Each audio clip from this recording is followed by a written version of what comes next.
kusoo dhawow daawade mar kale iyo mowduuc kale oo ku saabsan dhanka caafimaadka. Muddooyinkii ugu dambeeyay waxaad moodaa inaan aad uga yara mashquulnay barnaamijyada dhanka caafimaadka la xiriira kuwaas oo dadka wax badan ay ka faa'iidaystaan. Mowduucani waxa ay igu qasbay kadib markii dad badan oo saaxiibada halkan ku xidhan ah ay la soo xiriireen si gaar ahaaneedna u dalbadeen inaan baaritaan gaar ahaaneed aan ku samayno saameynta ka dhalan karta dadka dhalinyarada ah ee u badan barnaamijkan. Dad badan waxaa laga yaabaa inay ka xishoodaan, laakiin caafimaad ahaan waxaa wanaagsan inaan xooga badan iyo xaqiiqooyin isdhaafsano si midkeen una ugu noqoto talooyin wax badan oo ka faa'iido.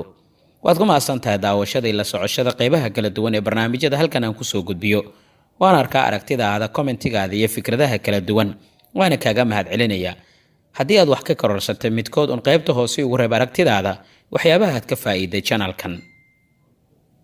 Mahadsanid. Haddii aan usoo laabanno mowduuceenna waxa uu ku saabsan yahay waa maxay dhibaatada caafimaad ee keena siigaysashada. Intaanan marka hore qodobadaas iyo mawaadiicdeena aan gudaha u gudagelin aan ogaano maxay tahay siigaysigu. Siigaysashada ama waxyaabaha loo yaqaan masturbation waa inuu qofka oo biyo iska keenaa isaga oo ku falaadayo xubintiisa taranka. Caadadan ma ahan mid diinta, dhaqanka iyo caafimaadkaba u roon. Dhibaatooyin badan ayaana laga dhaxlaa. Dhalinyaro badan oo caadadan joogtaysatay ayaa ilaa hadda waxay la rafaasan yihiin dhibaatadii ka soo gaartay oo weli ay xal ay u la'yihiin. Dadka ugu badan oo caadadan sameeya waa dhalinyarada, weliba wiilasha xilliyada qaangaarka ay ku jiraan iyo sidoo kale sanadaha ku xiga. Aan eegna markan waa maxay dhibaatada caafimaad ee ka imaanaya haddii dhalinyarada ay u bataan barnaamijkan. Caadaysiga hawshan waxa ay keentaa dhowr dhibaato oo caafimaad darro ah, waxaana ugu muhiimsan qodobada soo socda. 1. Daal iyo tabar darro joogto ah, weliba qaas aan haddii qofka uu joogteeyo maadaama xilliga qofka uu samaynayo arrintan oo jirkiisa uu dhan uu wada kacsan yahay oo dheecaano iyo hormoonno badanna la soo daayo, kuwaas oo ay ka mid tahay in murqaha jirka oo dhan ay gebi ahaanba ay geejismaan, qanjirrada sida kuwa dhididka oo wada shaqeeya, korontada iyo dhambaalada maskaxda oo aad u sarreeya. Marka haddii xaaladan jirto uu la qabsado waxay saameynaysaa habdhiska jirka noocyadiisa kala duwan. 2. Xanuun dhabarka qaybtiisa hoose ah. Kaas wuxuu saameyn karayaa murqaha, ricirrada lafdhabarta iyo carjawda u dhaxaysa intaba. Tan mustaqbal ahaan waxaa dhici karaysa inay carqalad ay u keento galmadaadii dabiiciga ahayd. 3. Timaha oo yaraada ama daata. Joogtaynta caadaysiga arrintan waxay qalqal ama isbeddel ay ku sameynaysaa hormoonada jirka. Tanna waxaa ka mid ah kuwa qaabilsan korinta iyo kobcinta timaha, taasoo haddii ay yaraato ama la waayo ay timuhu daciifi karayaan ama si sahlan ay u daadan karayaan. 4. Kacsi la'aan. Howlgabka kacsiga ee dhalinta, hamyarada iyo sidoo kale kacsi la'aanta waa cillad ay keenaan waxyaabo badan.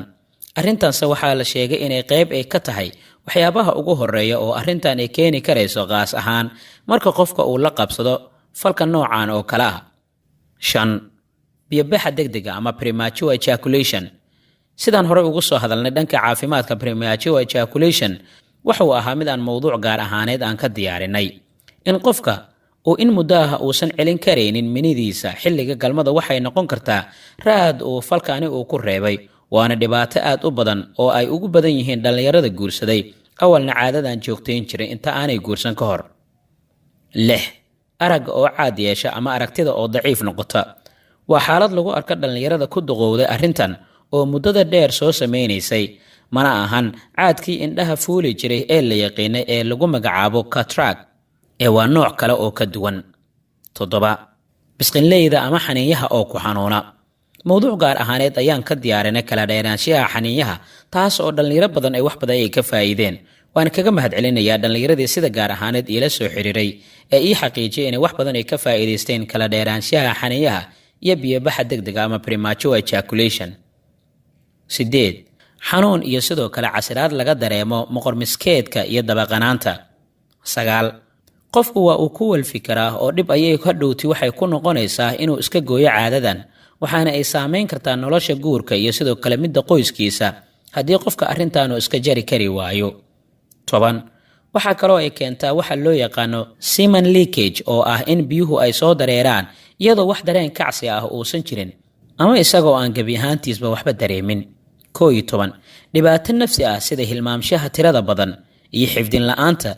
Tani waa mid ay dhaqaatiirta arrintan la tacaala ay sheegaan dadka caadaystay hawshan inay ku imaato, waana arrin ay dhib badan tahay in caafimaad ahaan loo xalliyo haddii ay kaa soo gaartay arrintan howlihii aad ku guda jirtay haba ugu badnaata ee ilowshaha tirada badan. haddaba waxaa la isweydiin karayaa sidee looga hortagi karaa ama loo joojin karaa caadadan. waxaan kula talin lahayn dhallinyarada arrintan samaynaya inay diinta wax khilaafsan ay tahay, caafimaadka iyo mustaqbalkoodana saameyn weyn ay ku leedahay. sidaasi aaweed haddii aad awooddo in aad guursato oo arrintan aad si sharci ah oo caafimaadna aad ku heli kartid inaad guursato gabi ahaanba. diinteenna islaamka waxaa kaloo ayna faraysaa haddii dhallinyarada shahwada ay qaado inay guursadaan ama ay soomaan. haddii aadan taas awooddeeda aadan haysanin waxaa lagula talinayaa inaad raacdid taladii rasuulkeenna nabadgelyo naxariis korkiisa ha ahaatee, taas oo ku aadanaa in dhallinyaradu ay soomaan haddii ay dareenkooda uu kacsan yahay oo aysan awoodi karaynin. waa wax cilmi ahaan loo arkay in soonka uu hoos u dhigo hormoonada la xiriira kacsiga. haddii aad caadadan aad ku walaaftay ama aad la qabsatay ama aad adhigti aad ku tahay, waa inaad aragtid dhakhtar psychologista ah si lagaaga gooyo caadadaasi. haddaba waxay dhallinyaradu isweydiin karayaan, haddii falkan aan mar hore u galay, sidee baan ku xallin karaa waxyeeladii iga soo gaartay caadadan?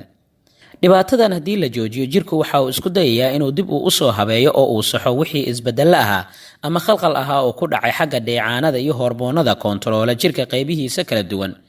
waa ay ku kala duwan yihiin qofka inta uu caafimaadkiisa uu ku soo ceshan karo, waxaana ay ku xiran tahay muddada aad caadadan samayn jirtay. haddii ay dhibaatooyinkaasi kugu daahaan ayna kaa go'an tahay inaad caadadan gebi ahaanba aad joojisid, fadlan la xiriir dhakhtar aad ku kalsoon tahay si uu talooyin kale uu kuu siiyo. laakiin talooyinka guud ee lagu siinaya waxay tahay: 1. fadlan jooji caadadan. 2.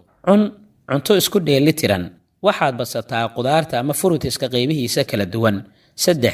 samee jimicsi joogto ah, sida aad u ruclayso ama aad socod lugta ah aad u gasho muddo nus saaca, waxa ay qayb ka noqon kartaa samaynta jimicsiga joogtada ah. 4.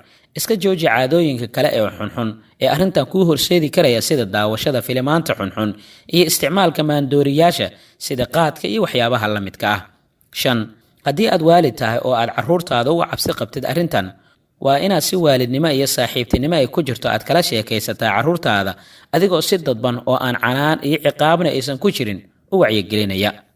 waxa ugu muhiimsan ayaa waxa ay tahay in qofka bini'aadamka ah ee dhallinyarada uu ku xirnaado cibaadada alleh, weysadana uu ilaashado, qur-aankana uu si fiican u akhristo. waa tallaabooyinka ugu wanaagsan ee qofka uu ku dhoorsanaan karayo. marka aad seexan rabto, waxaa wanaagsan inaad seexato marka hurdada ay ku hayso oo keliya. sidoo kalena ha tagin sariirta iyadoo aan hurdo aysan ku hayn, sababtoo ah fikir dheer kadib waxaa laga yaabaa inay kula sahlanaato gelidda caadadan. sawirada qaaqaawan waa inaad ka fogaataa.